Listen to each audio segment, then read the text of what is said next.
The Lord be with you. A reading from the Holy Gospel according to John. Jesus went to the Mount of Olives, but early in the morning he arrived again in the temple area, and all the people started coming to him, and he sat down and taught them. Then the scribes and the Pharisees brought a woman who had been caught in adultery and made her stand in the middle.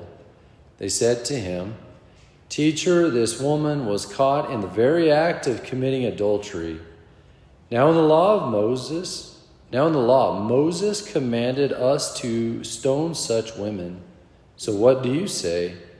They said this to test him, so that they could have some charge to bring against him. Jesus bent down and began to write on the ground with his finger.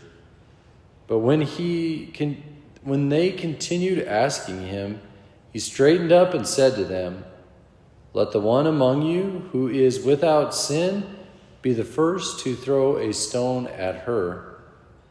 Again he bent down and wrote on the ground.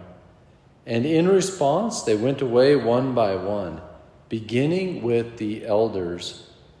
So he was left alone with the woman before him. When Jesus straightened up and said to her, "Woman, where are they? Has no one condemned you?"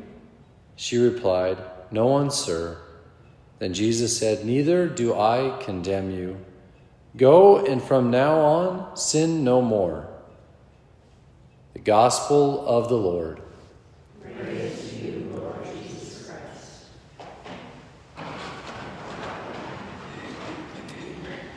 In our readings today, we're given an example of both justice and mercy.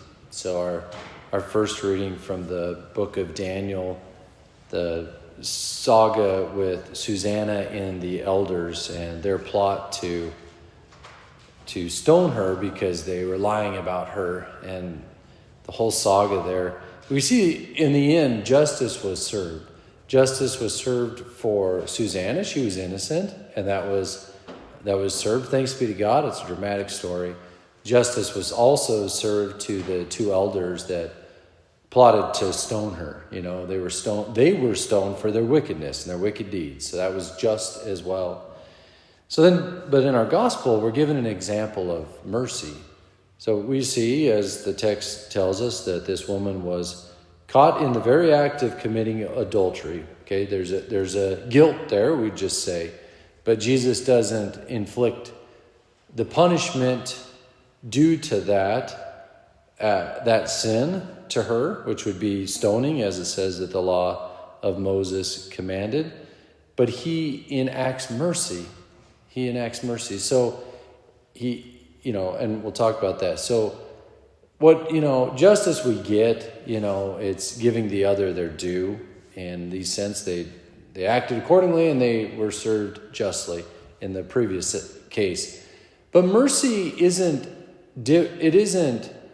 contradictory to justice. It supersedes justice. It goes above and beyond. It doesn't condone the act or glaze over it.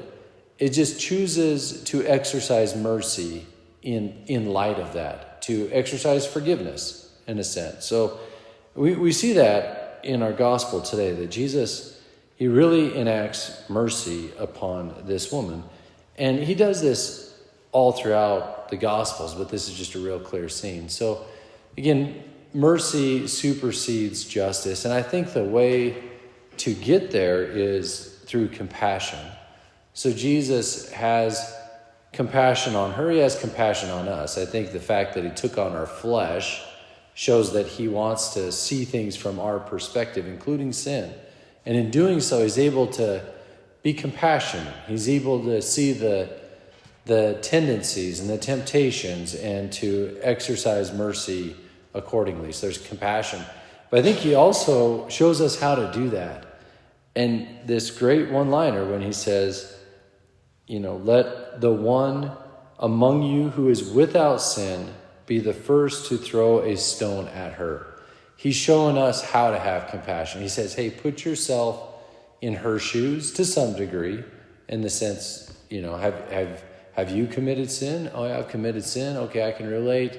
I'm not innocent. It puts you in that perspective to exercise mercy. He shows us how to do that as well as doing it. And so in the end, Jesus, again, doesn't condone her sin. He says, neither do I condemn you.